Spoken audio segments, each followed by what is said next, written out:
Assalamu alaikum wa rahmatullahi wa barakatuhu. A couple of days ago, one of you made a comment on the channel that Saad bin Abi Waqas radiyallahu anhu, the companion of the Prophet sallallahu alaihi wasallam, who has been given good tidings that he is among those people who have been given good tidings that they will enter Jannah. He's among the list of those 10 people, Ashra Mubashara. Then I was told that he's buried in China. And this was an information that I have overheard a few times, but I never had an opportunity of discussing it with you. Because when you look at the historical evidences, it tells us things otherwise. You have to look at the life of the Saad bin Abi Waqas radiyallahu anhu, instead of looking at the oral narrations that are spread and have become rumors and have become so common. We have to look at the historical evidences as to where Saad bin Abi Waqas actually passed away and where exactly is he buried. Now you have to look into the history or the life of the Saad bin Abi Waqas radiyallahu anhu, that at the time of Sayyidina Ali radiyallahu anhu, when there was a matter or a dispute between Sayyidina Ali radiyallahu anhu and Sayyidina Muawiyah radiyallahu anhu, and the battle of Siffin as a result took place. So Saad bin Abi Waqas radiyallahu anhu was asked, which side will you side with? Will you fight alongside Ali or will you fight alongside Muawiyah? And Saad bin Abi Waqas radiyallahu anhu, the one who played a very vital role in the conquest of Persia and many other places, he said, bring me a sword. Bring me a sword that will not harm a Muslim. So basically his idea was that I will neither fight on the side of Ali nor I will fight on the side of Muawiyah, because on both sides there are Muslims. So he stayed away from that. In fact, he stayed away from politics. He stayed away from getting involved in any kind of state affairs. So he in fact moved away from the city of Medina.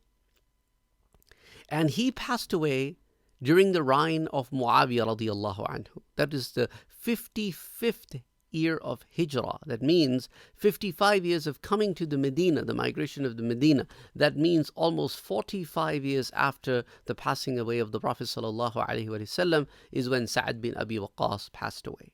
Where exactly did he pass away?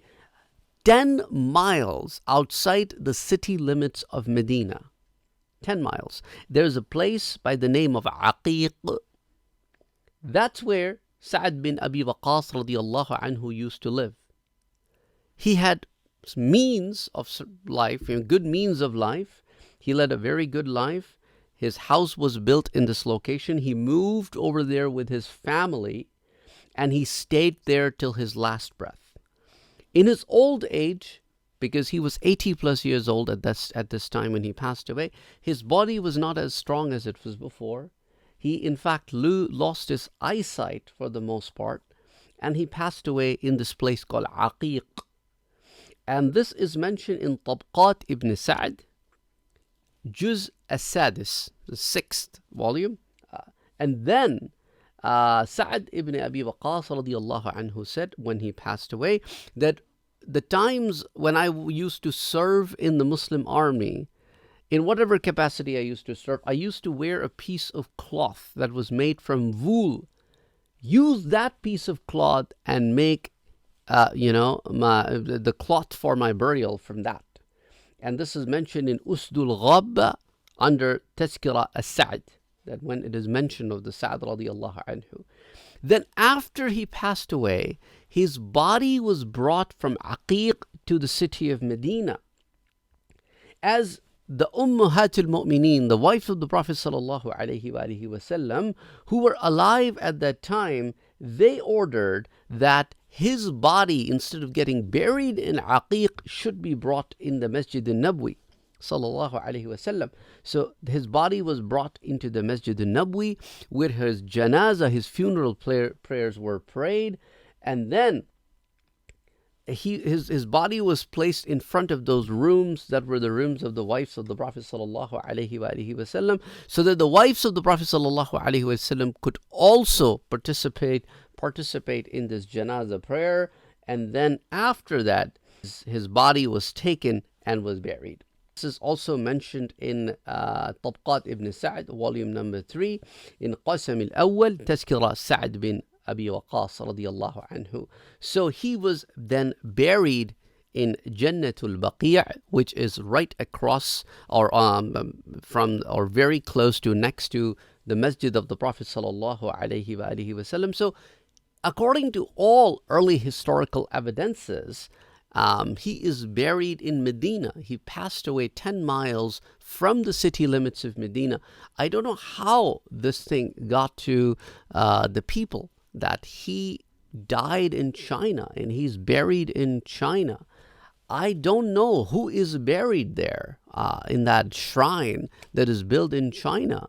But it was not surely Saad ibn Abi Waqas radiyallahu anhu, because in the times of Ali radiyallahu anhu, that probably, like for 20 some years, from the earlier times of Ali radiyallahu anhu to 15 years after the reign of Muawiyah radiyallahu anhu, for those 20 years, he stayed away from all political affairs in a place called Aqiq. And that's where he spent the last 20 some years of his life. And that is 10 miles from the city limits of Medina. And China is pretty far away from Medina, even if you're talking about those areas of China, which may be closer to Arabian Peninsula, but no borders of China touches Arabian Peninsula. So this city of Medina is very far away from there.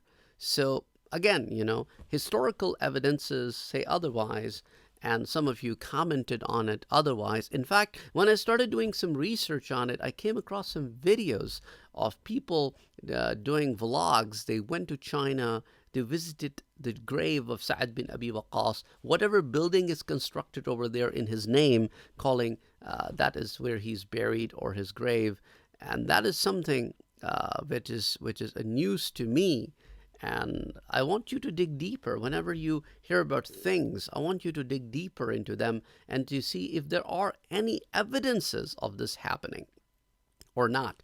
Because sometimes things have become famous over the period of time and there isn't any truth or reality to it. Rather, it is something just because it became famous. So just because something becomes famous, that doesn't mean it becomes the truth. Sometimes there are lies that become famous. And sometimes we start following those lies just because they're famous. Just because so many people talk about it, just because everybody says, yes, that's how it is, that doesn't mean that's how it is. You look for the truth. You look for the reality. You don't just follow the hype. Yes, when you don't follow the hype and you talk about the truth, you may face some challenges. People will deny you. People will say, how is it possible? We have so and so people or so many people who say this. But the problem is when people say things, that doesn't make it a reality until and unless we have a proof of it. Exactly the same way in the days of Jahiliyyah, people used to follow so many things because their forefathers said it so. But they didn't really had any evidences on this. That's why Allah subhanahu wa ta'ala from time to time in the Quran says, Hatu burhanakum in kuntum sadiqeen. Bring your evidences on the table if you really are truthful. Anyway, inshallah, we'll talk about more of these stories in the future lectures. Till then, take care of yourself. Assalamu alaikum wa rahmatullahi wa barakatuh.